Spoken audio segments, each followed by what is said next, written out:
Okay, so Be'ezras Hashem, just to talk a little bit about Shovavim today.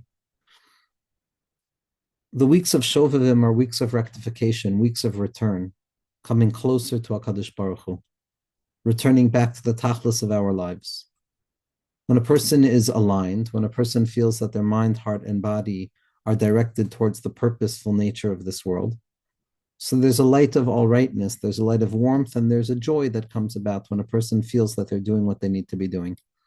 Atzvus, sadness, despondency, stuckness, comes about when a person is machtia et matara, when a person misses the point, where a person is no longer going down the straight and narrow path of or zaru tzadik yishrei lev simcha, that there's a joy of straightforwardness. There's the simplicity of knowing how this leads to that and how that's going to lead to the next thing. And in that place, when a person's operating in a space of yashrus, so then they're able to operate with a sense of joy. They're able to be happy. Their lives are not so complicated. Things are smooth. Things are moving in the right direction. But when a person falls into chataim, when a person falls into transgressions, or they fall into deviant behavior that takes them away from their straightforwardness, so then a person falls into the opposite of joy, which is sadness. Atzvus, heaviness, marirus, marashchira, despondency. All of these qualities typically emerge from within the place in a person's world where they don't feel that they're doing the right thing. Not only do they not feel that they're doing the right thing, but they feel that because they've done the wrong thing, they can't fix themselves and they can't get back to being right. Now, obviously, a chait doesn't mean that a person is broken. A sin doesn't mean that a person is not right. It means that there's an issue. But because we don't necessarily know how to deal with all of the feelings of shame and guilt that come about when we go against the natural proclivity of the soul, we fall into despair, we fall into sadness. Sadness is what keeps a person stuck in their chataim. Sadness is the sense of hopelessness that I can't break out of my chait. And so when a person falls into a stuck pattern and they feel that my transgressions, failures, my misdeeds, the mistakes that I'm making are the full representation of who I am, that's where sadness encrusts a person within that position. It's rooted in a hopelessness, a sense that I can't change. I've fallen, I've revealed who I truly am. And as a result of this revelation, so I'm going to be stuck here. And when misunderstood, what a chait does to a person, God forbid, is it tells them that, oh, this is the real you. You struggle now, you fell, you did something wrong, you transgressed. And because you revealed your true desire, so this comes and shows who you've always been. And all of the goodness and all of the attempts to connect to Hashem and all of the attempts to be better in our lives seem to get covered over in this dark narrative that my true self is one that's destructive. And so chataim, more dangerous than the spiritual blemishes that they bring about, which is part of the secret of schar and onesh and rectifications, is the sadness that is induced as a result of repetitive falls. This is what the Beis Aharon of Karlin says, that in spite of the fact that the Torah doesn't forbid us from falling into sadness, so the sadness that follows a transgression is by far the most destructive element of that entire experience, because sadness convinces us that we cannot change. It keeps us encrusted within moichin de katnus, a mindset of gvura, of a sturdy boundary that says you cannot break free, you cannot climb back up. And in that place, because it feels so difficult for a person to climb up and it feels so far and it feels so difficult, a person is more liable to give up hope and to make their bed where they've fallen and live a life of despondency and sadness. Chataim bring about yalala, they bring about mournful yearning and a sighing that doesn't necessarily awaken within the self a hope of tshuva. It keeps a person stuck within the patterns of hopelessness. And as a result of this narrative of chait, Klali Yisrael for a very long time has been stuck in the sadness-inducing position of the difficulty of doing tshuva. There's certain things that is very difficult to do tshuva on. Certain things that it seems that a person can't break free from, addictions, different types of attitudinal postures that remain perpetually stuck in this world. And over time, there was a despondency, there was an unfixability that settled upon the notion of how we can't fix these problems, how we're stuck in all of these transgressions. Now, what this stuckness does is it promotes a mindset of sadness. And sadness is the opposite of light. Sadness is the opposite of spirituality. Sadness keeps me stuck and it keeps me buried in the darkness. And that sadness was crippling Klal Yisrael. That sadness was poisoning the minds of so many people who would walk around.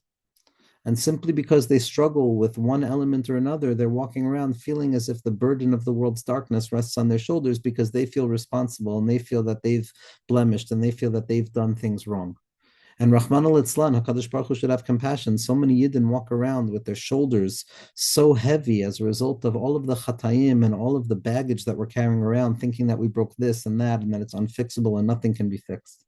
And that sadness takes away from Hashem. When a person is in a state of sadness, the mind is no longer their own. The mind is enslaved to the conditions of those sad patterns, which lead me to self-destructive behaviors, which induce more sadness, which can only be responded to by more self-destructive behaviors, which adds more sadness, etc., etc.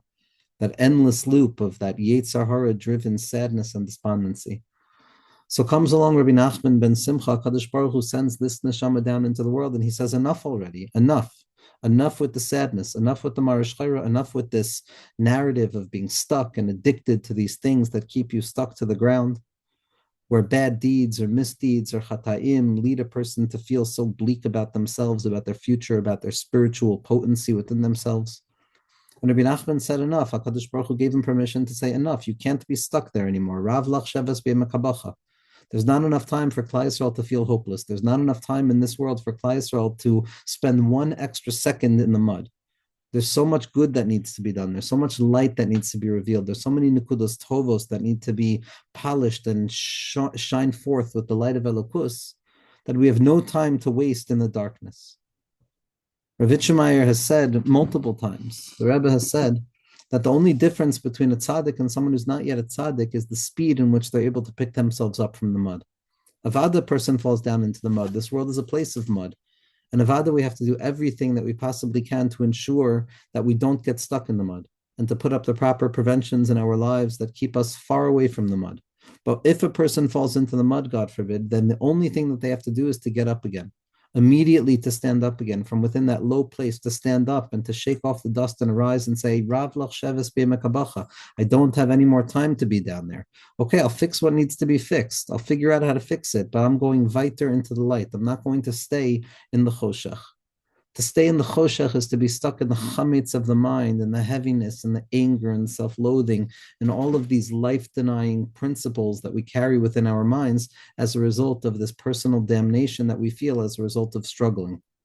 And Rabbi Nachman came along to reveal the general remedy, the Tikkun Klali, a medicine that had to be mined from the depth of the wells of David Malka Mashiach. That medicine that the handless beggar and the legless beggar have the ability to reveal how to fix the arrows, how to fix the wounds, how to teach us that we can wipe off the losses, we can get over the fact that we've been hit in one place or the other, and we can stand up again. It doesn't mean we're ignoring the chatayim. It doesn't mean we're ignoring the darkness. It means that we're seeing through the darkness and realizing that the only purpose of it is to bring us to a deeper light. And the Tikkun Klali is the secret that everything can be fixed. And not only that, but everything can be fixed easily. Say the 10 kapitlach of Tehillim. Say these words of Tehillim and pick yourself up out of the dust. Pick yourself up out of the mud. In addition to the revelation of the Tikkun Klali, Rabbi Nachman revealed a very, very, very secret, mysterious story called the story of armor. And in describing the Tikkun Klali and describing this remarkable capacity to stand up quickly after a fall, to be happy with ourselves, even if there's parts of ourselves that don't feel like they're right to be happy, nevertheless, to shine the light of happiness down in that place, not to let the darkness or the sadness or the despondency be the operating model of our mind, but to ensure that the simcha amiti of vekas to HaKadosh Baruch Hu at each and every moment be the driving force of the mind. And so the Tikkun Klali enables us to stand up very quickly, and it came with a story of armor. What's the story of armor that Rabbi Nachman revealed? The story of armor is simple. The story of armor is that there's a person who goes out into battle. And when going out into battle, the way of protecting the vulnerabilities of the body was to garb the self in armor, to have protective plating covering over the vulnerable parts. And no matter how much we try, no matter how much effort is put into making protective armor and protective gear that can protect the body from the vulnerability of the battle, Nevertheless, in order for that armor to be movable, there will always need to be a point of infiltration. There will always need to be a point of vulnerability. There is no perfect armor. There's no perfect armor. Every armor has a certain kink in it. Every armor has a certain space in which it can be affected. And that's the reality of the world. And at first glance, it appears that nevertheless, this is how it goes, that if a person gets hit in that place where the armor is not protecting them and they fall and they struggle and they die in that place, so theoretically, there's nothing to do about it. They got hit. It's vulnerable. It's a nebuch. They fell. They belong in the bottom. But comes along Rabbi Nachman and he adds that nevertheless, there's a secret. There's a secret that has the ability of bringing that person back to life, of bringing the person back to life again, even though they've fallen, even though they've been pierced, their armor has been pierced in that vulnerable place. Nevertheless, there's a light that can bring them back to life. It's light of Yibum. Yibum is Rosh Tevos, the Eilish Shmois B'nai Yisrael. These are the names of B'nai Yisrael as they go down into Mitzrayim. The only way to figure out how to pick ourselves up out of the mud and out of the stuckness is to understand the secret of Yibum. How sometimes HaKadosh Baruch Hu brings about the Yichud in difficult ways, like David, and like Boaz and Rus, and all of these strange, circuitous routes through which Mashiach's light is going to be revealed. So a person is able to understand there's deviations in the world. There's a descent down for the sake of ascending upwards. And if I fell, I can stand back up again. That's the secret of the Tikkun Klali. Number one is that there's no human in the world who's purified in such a degree that they're not susceptible to the vulnerability of that hole in the armor. And number two is that even if a person has fallen, even if a person has gotten stuck, nevertheless, they can get up again. Kum va'ase, a person can stand up.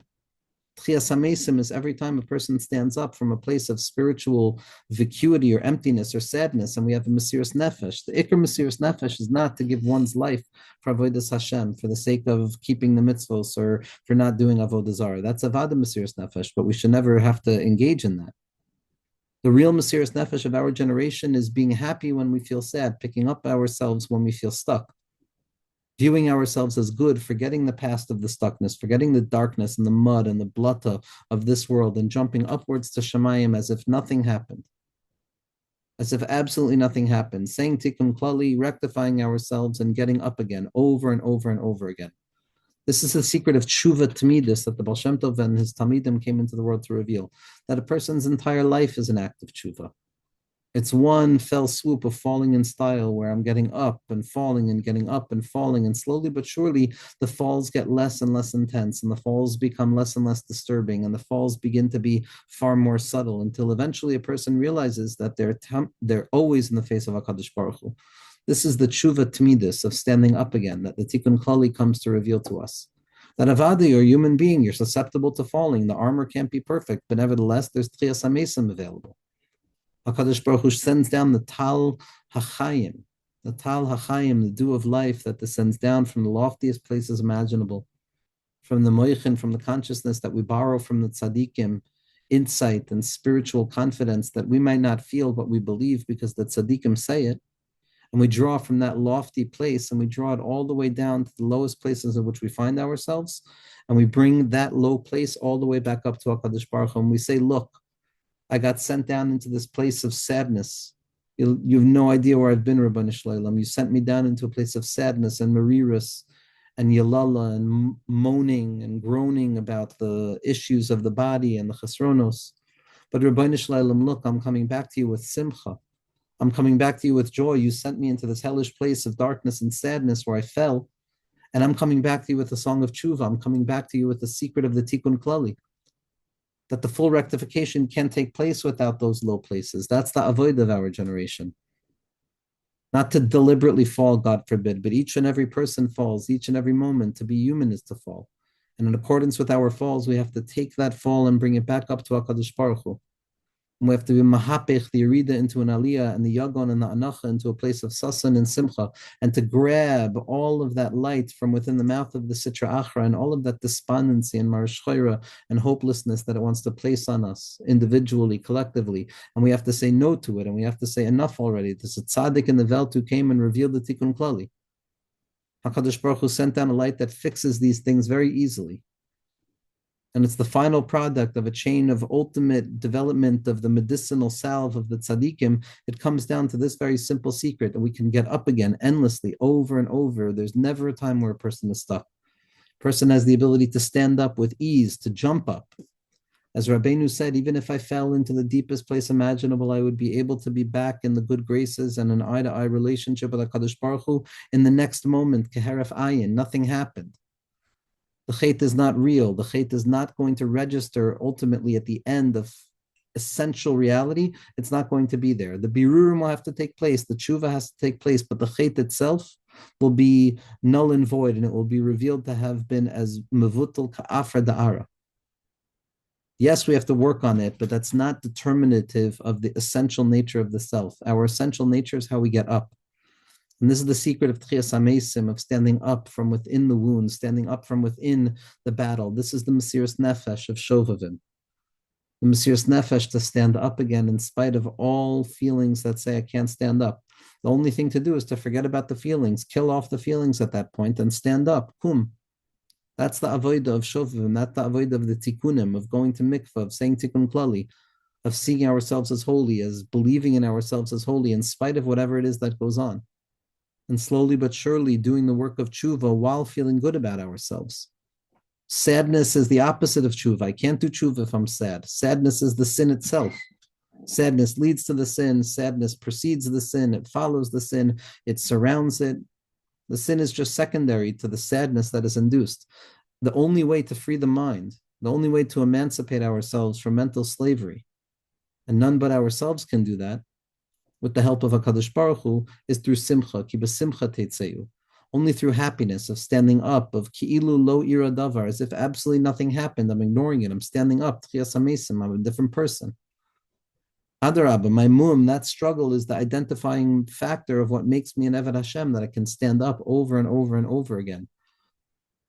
To stand up even after I'm falling, as Sukkos David Hanofeles, perpetually standing, never fallen. This is the avoid of the Tikkun Klali. The kavanos of the Tikkun Klali, says Rabbeinu, is the Shem Havaya Ba'acharayim. What is Acharayim? Acharayim represents a space of concealment. It represents a place of constriction and struggle where things are not operating in a fluid process. Panim is where everything has a starting point and it goes to its end point without resistance. Acharayim is where we start with resistance and slowly but surely we have to dig out slight pieces of the light until we could eventually arrive at the full picture. Panim is that which descends quickly from above down below in one fell swoop of light. Acharayim is what ascends slowly but surely through the gradational process of refinement, slowly but surely over and over from the bottom up to the top. Panim, the illumination of the face, is ease and grace and light. Acharayim, the darkness of the backside, is difficulty and struggle and effort. And so the Shem Havaya Nichtav Ba'acharayim is written as follows. It's not the full name written at once, which is Panim, where the thing expresses itself fluidly, but rather it's the slow and steady process. It's Yud. There's one expression of HaKadosh Baruch Hu. But I'm not yet able to go to the Yud K. The Hey, the next level, doesn't necessarily flow naturally from the place that I'm in. So I have to go back to Yud, and then I have to dig deeper into it to uncover another layer that was hidden in there. And then it's Yud Hey. So it's Yud and then Yud Hey. And then instead of going directly to the Vav, I have to go back to the beginning, Yud Hey Vav. And then instead of going to the final Hey, I have to go all the way back to the beginning again, Yud K Vav K. That each and every stage of sequential growth is based on my ability to dig down deeper back to the origin each time. So I have to find more and more koyach each time to reveal more and more until finally I have a final product. That's the Shem Havaya Ba'acharayim. Yud, Yud Hey Vav, Yud Ke Vav Ke. And that's the kavanah that a person should have when saying Tikkun Klali. Why? What's unique about this kavanah? This kavanah reflects the very process of tshuva that we're describing. A tzaddik is from above to below. That's panim, that's illumination, that's not getting stuck. Acharayim is the side of concealment and darkness and nighttime and exile and translation and the dreamscape of the nocturnal vision. And it's specifically from that place of the fall, of the chait, of the difficulty, of the chisaron, of the human condition, that we have to slowly but surely climb ourselves up. And it's not going to happen immediately. It's slow and steady. La'at la'at, as the Arizal says, the kav comes back down into the halal. La'at la'at, the birurim take place from within tohu. Ma'at ma'at, little by little, slowly but surely. And slowly but surely we reveal Yud, Yud Hey, and we dig down deeper and push even further Yud Hey Vav. until a person is able to push on through and break on through to the other side, and they can finalize what they're trying to do. They can fix something from that place of resistance. That's the shame Havaya Va'acharayim. That's referred to as the Shir Pashut, Kaful, Meshulish, and Meruba, the song of Geula, the simple song, the doubled song, the tripled song, and the fourfold song. The single song is the Yud, the doubled song is the Yud Hey, the triple song is Yud Hey Vav, and the final song, the quadruple song, the fourfold song, the song of redemption is Yud Ke Vav Ke. The first stage is that it's only in my mind. That's the Yud. I'm not quite there yet. I don't know how to access a feeling of well-being from within this place of concealment. Then, once I think properly, I can uncover the light of the warmth within my heart, and I can uncover the Yud K, where slowly but surely I'm bringing those feelings of well-being into my mind and my feeling centers, but I don't feel it in the body yet. Then slowly but surely I can uncover the Vav and draw it down into the Hargasha. I can begin to feel the Hisayrus of Tshuva. And then finally, the main place in which the Tshuva is going to be revealed, that final lowest song, which is the completion of the song, is the Shir Meruba, is that bottom level song, that awareness of the fact that it's dafka down here in the body, Rabbeinu Shalom. Down here in the body, in the place of Misa, in the place of Avdon, in the place of Yeyush, in the Mitzrayim of this world. It's specifically there that the Shir Meruba is going to come from, the Shir of Emunah, the song that echoes forth from within the places of concealment and struggle, and it rises upwards with a ferocity that would not have been available had it not been for the stuckness down there. That's the avoid of tshuva, of going from the bottom all the way to the top to a place that's even higher than those who never descended. As the Zohar Kadosh says, Mashiach Tzidkenu will come to teach the tzaddikim how to return in tshuva, to uncover this chela yasir, this additional force that ascends from within sadness and runs forth to the source of simcha itself, of natata simcha belibi, the simcha of tshuva, the illumination of tshuva, the illumination of or ein sof in the territories of darkness that a person was functioning a moment before. This whole process is associated with the process of redemption from exile. The descent down into Mitzrayim is the Yerida, into the Chait, into sadness, into despondency. And the Geula is slowly but surely remembering that we're still with HaKadosh Baruch Hu. And without Moshe, we would never have had this access point. Without the Tzaddik, we don't have this access point. But HaKadosh Baruch Hu sends us the Tzaddikim, always. Each generation has its Moshe. And Moshe whispers the secret back to Klali Yisrael that Kum, stand up. This is not you. You're not stuck. You're not broken. You're not constricted in that place that you feel you're constricted in. You're far greater than this. The Tzaddik comes to be Merachim on Klali Yisrael to tell them where they actually come from, how potent and powerful the soul actually is, and how the deepest sadness in the world is when we forget where we're from. That's the avoid of the Tzaddik. And he teaches us, and the name that he gives us is Eke Asher Eke, I will be what I will be. That's the name that HaKadosh Baruch Hu tells Moshe to use to bring up the redemption, which at first glance is difficult because when Klali Yisrael find themselves in the bottom, in the dire straits, they don't want to be told what's going to happen in the future. They want redemption now. I want it now. Take Efumiyad. I don't want to be told that I have to wait. I don't want to be told to be patient. Eke asher eke, I will be what I will be. That doesn't make any difference to me right now. Where am I right now? But the secret of redemption is this light of eke asher eke, that the patience is the redemption. The recognition of the slow and steady unfolding process of each and every person's particular narrative structure in this world, the descent from the top down to the bottom, and the slow and steady ascent from the bottom back up to the top to bring back to HaKadosh Baruch Hu, our Chiddush Torah. What's our Chiddush Torah? Each person has their own Chiddush Torah, which is Hashem, you sent me into this and this kushios and ibayos and difficulties and struggles, and I'm coming back to you and I'm showing you my piece of emunah, nasata v'nasata be'emunah. That this is my emunah that I uncovered from that place. That's the shame of Eke. That's the ability to realize that Hashem, you're with me no matter what. In this moment of concealment, to the next moment of concealment, when I'm feeling great, when I'm feeling stuck, when I'm in godless, when I'm in katnas. Eke is the process, is the patience of realizing that, okay, I'm only a Yud right now, but in the next moment, I'll be a Yud K. And then if I push harder enough, I'll be a Yud K Vav. And then when I can really push down to the bottom, I'll become the full shlemus of the Shem Havaya. And I'll be able to reveal the Shir Meruba, the song of Geula, the song of Tikkun, the ability to stand up again easily. Still, my favorite story, and I repeat this all the time, is that Rav Yitzchak Shlita once went to his Rebbe, the Kretschnefer Rebbe, who was very much involved in the Torah of Hasidus Chabad, very much invested in the Torah of the Tanya and Rav Shner Zalman of Liadi and the Torah of Bittel. And the Rebbe writes that he came complaining about Moichin de Katnas. Now, moichin the katnas, we all know what it means for the tzaddik. We could only imagine. We could only imagine. We don't know what katnas means for the tzaddik, but for ourselves, we know what katnas is: stuckness and bleakness and concealment and gevuros and severity and constricted mind. And he asked his Rebbe for an eitzah. He was complaining about moichin the katnas, and his Rebbe said, "Who told you there was such a thing as moichin the katnas? Who told you that there's such a thing as a constricted mindset that you can get stuck in? Go and learn Tanya." Now, obviously, as the Rebbe points out, the entirety of Kabbalah and Hasidus is filled with the concept of Moich and the Katnas, the Shem of Elokim. So his Rebbe wasn't obviously saying that it's not a concept, it's clearly a concept. But what his Rebbe was hinting to was that even your Moich and the Katnas is a form of Moichin. It's not distance from Hashem. The fall is not being outside of the process of your relationship with HaKadosh Baruch Hu. It's a Hechatimsa Teshuva. And when a person is able to see the katnus also as part of the process, then they're able to very quickly enter into the godless. Keherafayin, a person doesn't have to wait any longer. Right now, a person can enter into tshuva. Each and every person has their nekuda of bechira of what they're capable of doing in this moment. And in that place, we can become a tzaddik in this moment. We have to see ourselves. It's tzaddik meikar, like the Rambam Paskins lahalacha in Hilchos Tshuva, Parakeh halacha beis, that each and every yid is bechira biyadam, and each and every person is roy lios kamoshe rabbeinu. That each and every one of us is a tzaddik.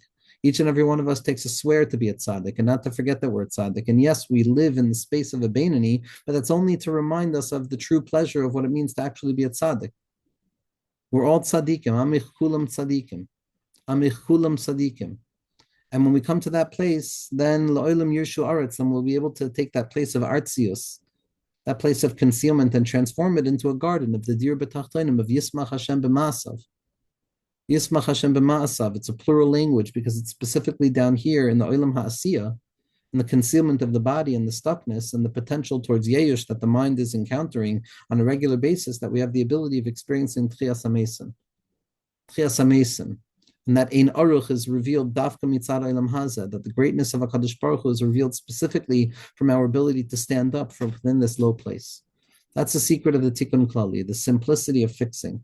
The gift offered by the tzaddikim that we can fix everything so easily, and that even when it feels unfixable, it could be fixed in an instant. And even when things feel bleak, there's pockets of light, there's reservoirs of light that are available, hiding and waiting in the innermost core of that darkness, waiting to be revealed, waiting for the Jewish eye to look deeper than external circumstances and to see beneath the covers of darkness and to see the light, the endless light that is available for all, the light of tshuva, the light of well-being, the light of simcha, the light of geula, the light of Yishuv Hadas, the light of Shabbos, the light of the tzaddikim. Or tzaddikim yismach. This is the secret of the light of the tzaddikim that brings joy. It doesn't give us the ability to languish in the self-loathing associated with feeling that I'm stuck, but rather it gives us the ability to be mahapech all of the choshech to or immediately, take a fumiyad, be'ezras Hashem.